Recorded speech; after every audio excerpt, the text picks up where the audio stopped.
kegiatan kemahasiswaan ya Pak ya. Hmm. Dari aspirasi yang didapatkan perihal perizinan kegiatan Ormawa diharapkan dapat mempermudah dan lebih fleksibel apabila kepentingan tersebut menyangkut kegiatan untuk kampus.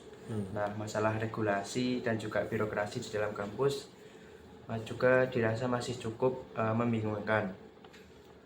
Terus minimnya sosialisasi kepada organisasi kemahasiswaan di dalam kampus mengakibatkan kebingungan dari organisasi mahasiswa terkait regulasi dan juga birokrasi kampus. Mengingat transisi dari daring menjadi luring itu menjadi suatu permasalahan baru dalam organisasi kemahasiswaan yang menghadapi sistem tersebut. Nah, untuk pertanyaannya nih Bapak, terkait dengan perizinan kegiatan keorganisasian di dalam kampus, apakah benar dari kampus ini mempersulit atau memang ada alasan tertentu nih Pak? Iya, karena di sini kan saya ini sebagai pengampu atau yang penanggung jawab seluruh kegiatan kemahasiswaan yang ada di Politeknik Perkapalan. Sehingga kan saya juga harus mengkoordinasikan. Sebenarnya prosedur itu sudah kita sepakati semenjak angkatan-angkatan sebelumnya. Artinya mulai dari bentuk proposal dan sebagainya. Dan itu saya kira dari BEM pun mengadakan sekolah administrasi kalau nggak salah itu. Tujuannya adalah untuk pemahaman pada ormawa-ormawa yang lain untuk proses bagaimana cara membuat proposal, sekaligus nanti bagaimana cara memberikan pelaporan atau SPG, karena kita ini kan juga merupakan salah satu institusi negara ya, sehingga laporan dan keuangan dan sebagainya itu ada tata aturannya. Jadi bukan kita mempersulit, sama sekali tidak. Justru kita pengen semua mahasiswa itu melek tahu bagaimana tata aturan proses pendanaan yang ada di kampus. Dan untuk prosedur saya kira semua juga sudah paham, semua masuk di ULT, kemudian nanti akan dari ULT diserahkan ke koordinator kemahasiswaan, dalam hal ini Pak Erik kalau itu kegiatan mahasiswa, tapi kalau itu kegiatannya dengan terkait dengan BEM dan sebagainya di Pak Aidar. Dan nanti Pak Erik akan koordinasi dengan pihak keuangan. Nah, pendanaannya itu menggunakan sumber dana yang mana, dan tentunya kegiatan yang disusun oleh mahasiswa pun kan sudah pernah saya kumpulkan juga untuk dalam penyusunan kegiatan bersama. Itu kita pakai acuan, jangan itu yang terkait dengan proposal, pendanaan dan kegiatan. Nah, sedangkan fasilitas itu sudah jauh-jauh sebelumnya sudah disampaikan bahwa untuk penggunaan fasilitas minimum H-5. Iya kan? Kita sudah kita sampaikan. Tapi kenyataannya masih ada banyak mahasiswa yang besok mau kegiatan sore ini sudah dilepas jam kantor baru mengajukan permohonan izin fasilitas. Padahal kan ya yang memiliki fasilitas itu bukan bidang 3 atau bukan saya. Dan saya juga melibatkan orang yang lain, misalkan yang nunggu, kemudian kalau kendaraan ya sopir dan sebagainya, itu kan tidak bisa mendadak. Nah itu kadang-kadang teman-teman entah itu nggak paham atau pura-pura nggak tahu, supaya itu segera disetujui, maka permohonan surat dan izinnya itu diserahkan tidak hanya kurang dari H-1 ya, padahal sepakatnya H-5. Ya memang kita mentolerir, tapi pada akhirnya kalau memang itu melibatkan keterlibatan yang cukup besar, orang yang cukup besar, ya terpaksa kita tidak bisa izinkan. Nah itu beda kan, bukan mempersulit, tapi ya memang ada sesuatu hal yang tidak bisa saya tangani sendiri, saya melibatkan orang lain. Jadi tolong bahasa-bahasa itu dipahami secara dewasa. Itu artinya bukan pihak kampus mempersulit, tidak, tetapi kita juga melihat eksistensi fasilitas yang ada di kampus ini yang kita jaga bersama. Ada juga beberapa teman-teman dari Ormawa yang menghendaki suatu kegiatan yang cukup jauh dengan peminjaman bis, misalkan aja. Padahal Anda tahu kalau pakai bis plat merah itu kita tidak mungkin pakai bahan bakarnya itu Pertalite, mesti pakai Dex. Dan dengan menggunakan Dex itu otomatis pembengkakan biaya ya auzubillah. Itu karena tidak dipikir oleh teman-teman mahasiswa. Pinjam bis gitu aja. Padahal kalau pinjam bis kita belikan bahan bakar itu tidak bisa kita beli Pertalite, itu tidak solar biasa itu tidak bisa. Kita harus beli solar Dex pasti karena plat merah. Nah itu yang juga aspek-aspek itu yang perlu dipahami oleh teman-teman. Tapi pada prinsipnya saya selama ini tidak pernah mengekang kegiatan mahasiswa kalau itu memang sudah disetujui dan itu terencana di dalam proker jangka panjang masing-masing organisasi. Ya, Mas. Baik, untuk pertanyaan selanjutnya Pak, mengenai birokrasi di dalam kampus yang dirasa masih kurang efektif dan juga efisien. Nah, di dalam pelaksanaannya apakah benar seperti itu Pak? Yang dirasa kurang efisien dan efektif yang mana? Terus mengenai aspirasi yang tadi Pak, terus itu bagaimana Bapak menanggapinya kayak gitu? Aspirasi yang mana? Yang kayak tentang perizinan dan juga dan lain-lain tadi. Kalau perizinan sudah kita sepakati dan di PPNS ini semua proses dengan adanya kita akan BLU dan sebagainya itu ada SOP-nya Mas, ada standard operation prosedurnya dan saya tidak pernah lepas daripada SOP itu. Dan mulai dari proses pembelajaran kemudian praktikum apapun itu saya tidak pernah lepas dari SOP yang ada, sehingga dengan adanya penetapan standar operasional prosedur itu memang PPNS untuk menjadi suatu institusi yang diakui berdasarkan ISO dan sebagainya, ya tentunya harus mengacu itu. Bukan berarti itu birokrasi yang berbelit. Birokrasi berbelit itu makanya saya tanya tadi yang nggak efektif yang mana gitu. Kalau memang perizinannya dirasa bertahap ya memang begitu, karena yang terlibat di PPNS itu bukan hanya di bidang kemahasiswaan saja. Contoh misalkan aja pemakaian gedung Dewa Ruci.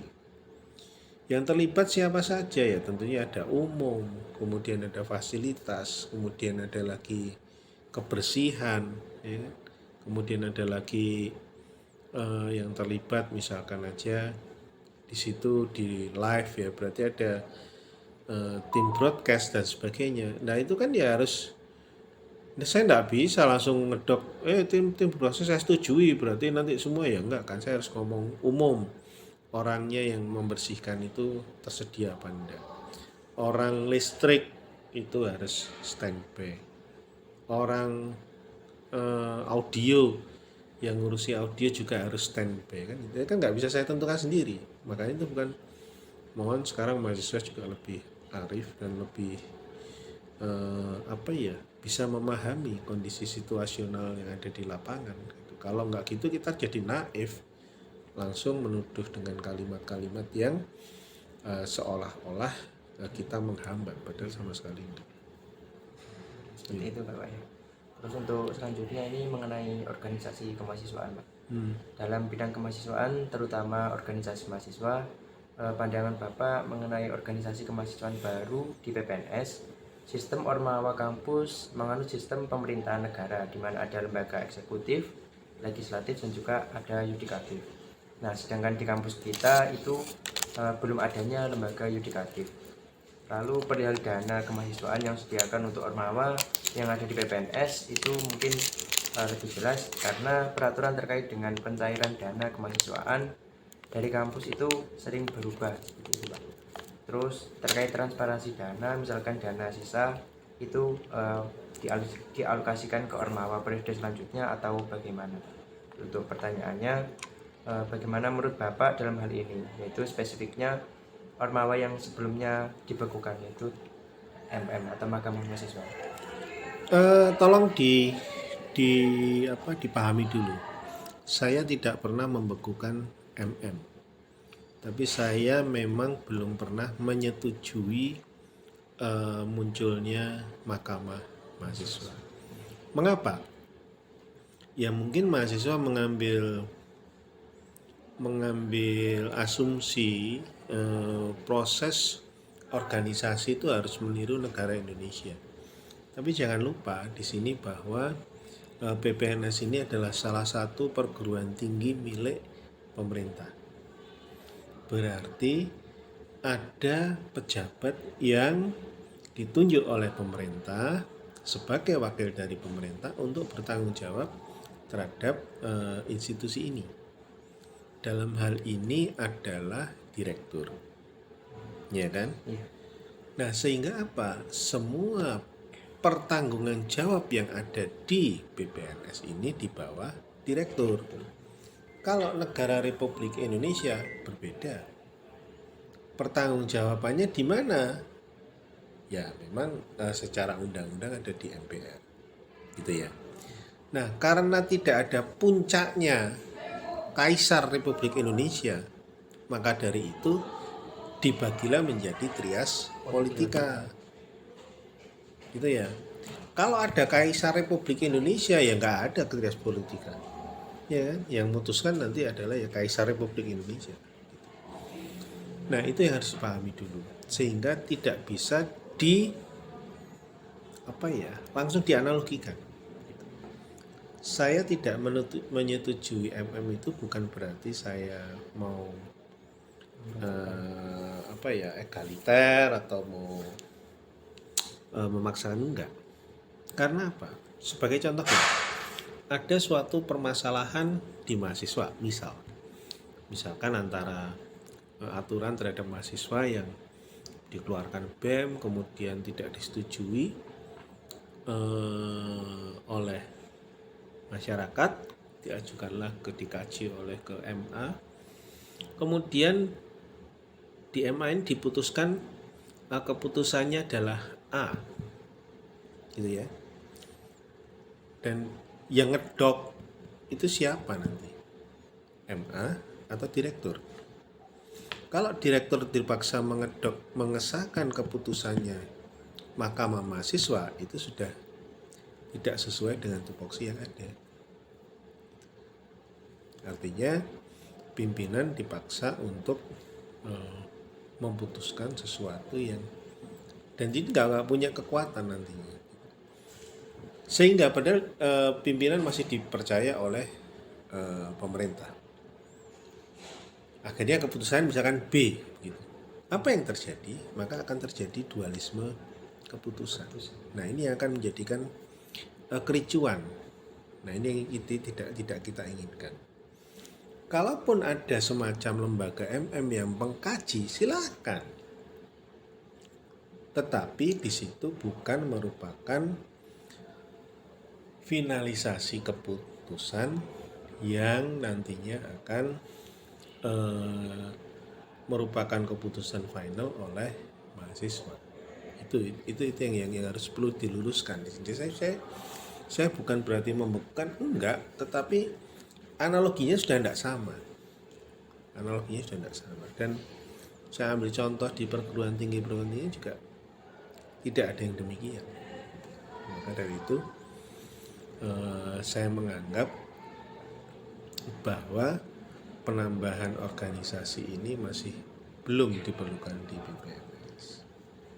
Kira-kira begitu. Nah, terus masalah anggaran. Masalah anggaran sebenarnya sudah saya jelaskan pada saat pertemuan dengan Ormawa di saat penyusunan anggaran dulu. bahwa anggaran kita ini bukan seperti dapat duit, kemudian nanti kalau sudah dilaksanakan kegiatannya, itu ya masih ada sisanya, itu masih ada bisa diambil, tidak. Prinsip anggaran itu adalah awal tahun anggaran sampai tahun anggaran. Pemerintah menyediakan sejumlah dana. Tidak hanya di kegiatan kemahasiswaan, di kegiatan penelitian apapun, apabila anggaran itu tidak terserap, ya sudah balik lagi ke negara, ngeset lagi untuk tahun berikutnya. Jadi tidak bisa diwariskan, itu tidak bisa. Itu memang aturan dari anggaran yang ada di pemerintah yang khususnya masih menaungi di BPNS. Itu ya. Untuk selanjutnya mengenai KTM atau kartu tanda mahasiswa Pak ya. Untuk KTM atau kartu tanda mahasiswa mungkin lebih diperluas dan dispesifikkan lagi untuk fungsi dan juga kegunaannya.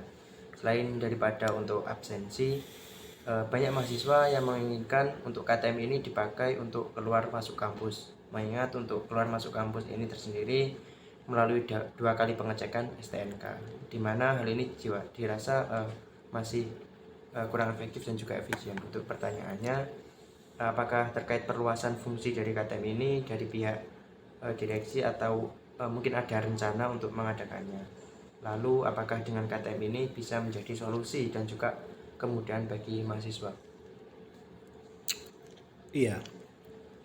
Jadi saya di sini mau menjelaskan dulu fungsi dari KTM. KTM itu adalah merupakan tanda pengenal bahwa yang bersangkutan itu adalah mahasiswa yang tercatat di Politeknik Perkapalan.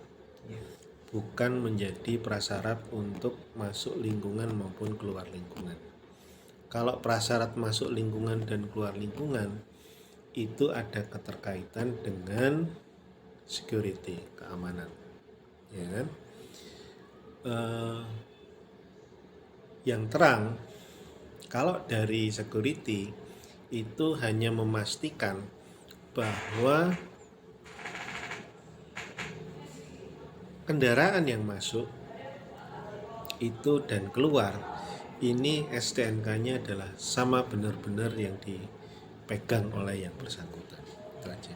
Dan itu terbukti kan, mungkin Anda baru masuk, tapi sebelumnya 2-3 tahun yang lalu, 1 tahun itu hampir ada 3 kejadian kehilangan sepeda motor. Ya kan? Mungkin Anda hanya memikirkan ribetnya keluar masuk, tapi tidak memikirkan apabila terjadi suatu accident, kehilangan, begitu ya. Itu tanggung jawab di security sangat besar, sehingga kita masih belum bisa tapping itu hanya kartu mahasiswa terkait dengan keluar masuk. Ya. Itu masih belum bisa, karena ya faktor yang paling aman dan dirasa hampir 2 tahun ini kita tidak ada kehilangan sepeda motor, nggak ada. Ya itu yang paling efektif gitu, ternyata. Saya kira begitu. Jadi untuk perluasan fungsi KTM mungkin yang paling memungkinkan sudah ada pembicaraan, tetapi ternyata dari pihak provider kita dalam BNI ini masih belum bisa optimal. Jadi itu sampai tapping ke pembayaran di mana? Kantin. Kepakai e-money. Itu aja sih. Oke, mungkin ada lagi? Mungkin pertanyaan terakhir Pak terkait dengan WMK atau yang kita biasa sebut itu Wirausaha Merdeka seperti itu Pak ya. Nah itu kan mengapa diwajibkan di semester 5 dan juga 7, sedangkan mereka itu sedang menjalani OJT Pak, kurang lebih seperti itu. Bukankah itu agak mempersulit mereka ataupun agak memberikan mereka itu banyak waktu seperti itu Pak?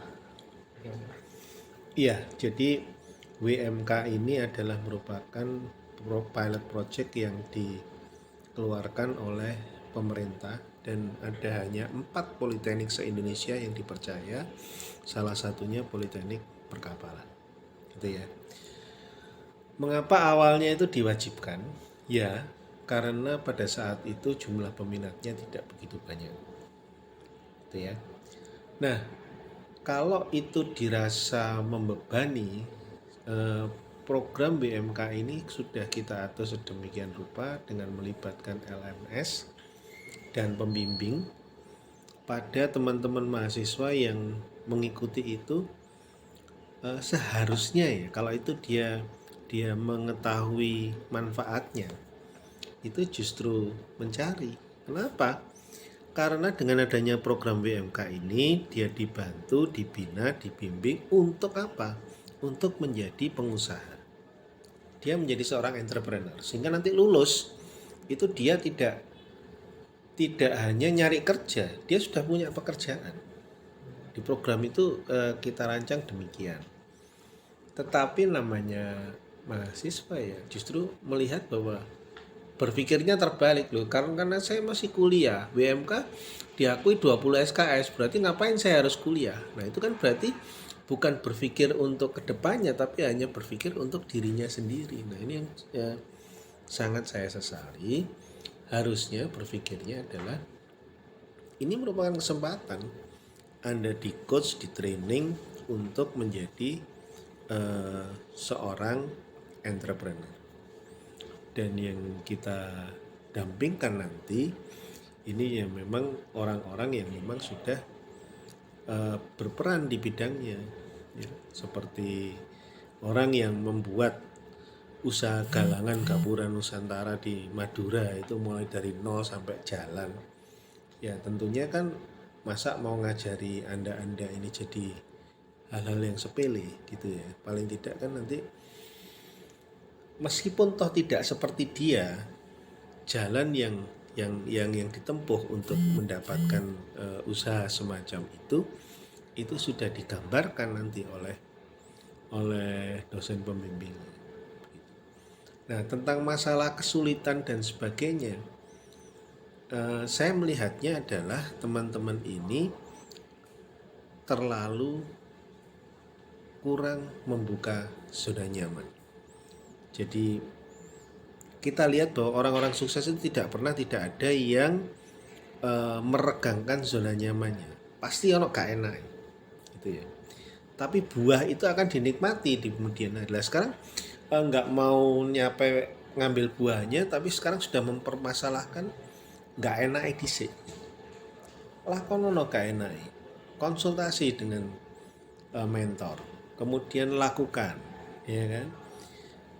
Setiap orang kalau dia nanti akan naik kelasnya, itu nggak mungkin orang naik kelas itu bebannya nggak bertambah, pasti bertambah. Kalau kita hanya mengasihani diri kita sendiri sekarang bebannya banyak gini-gini, ya berarti belum bisa mengatur manajemen waktu. Kita semua sama, Anda semua sama-sama.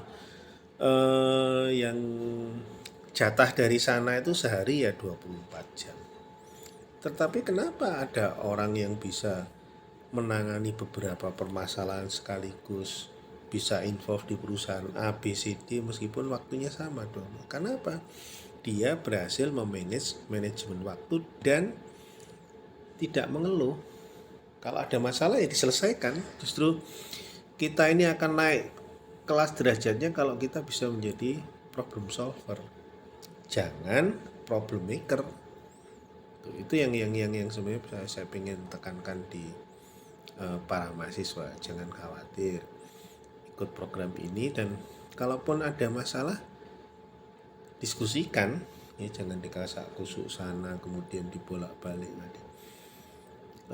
Karena apa? Kalau kita melihat satu permasalahan itu harus melihat dari berbagai sisi, tidak hanya satu sisi. Ya, sebagai contoh, kalau misalkan ada ini apa? Nah, ini kasus pada saat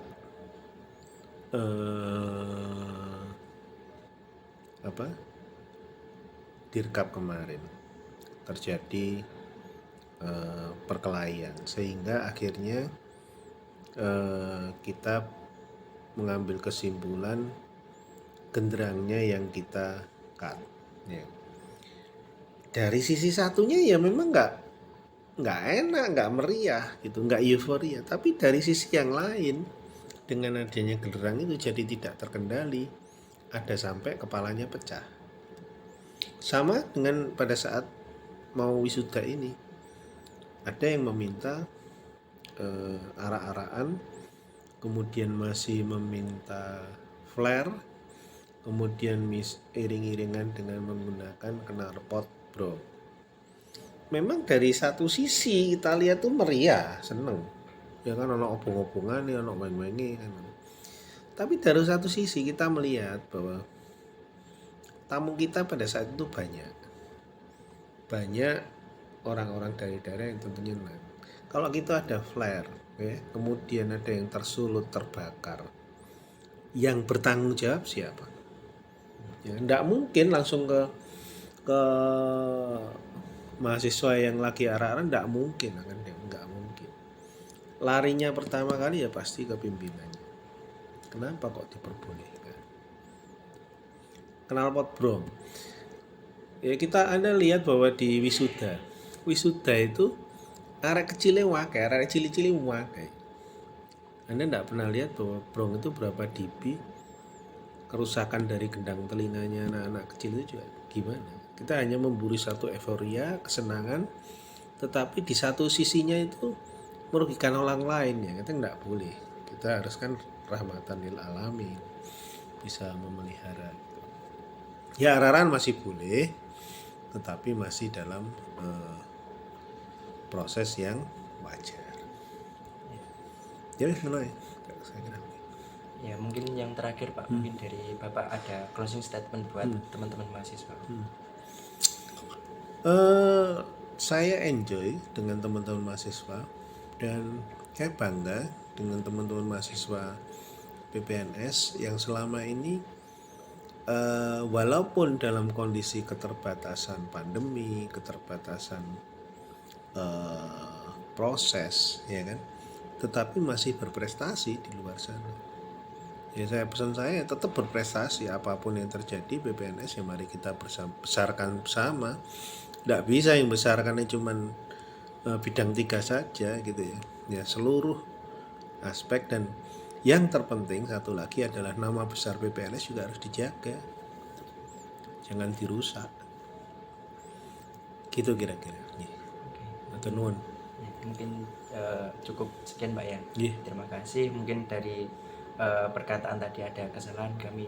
Ya, saya juga mohon maaf apabila ada yang statement yang tidak berkenan ataupun apa. Tapi kalaupun ada yang perlu didiskusikan, saya terbuka. Terima kasih Pak. Monggo.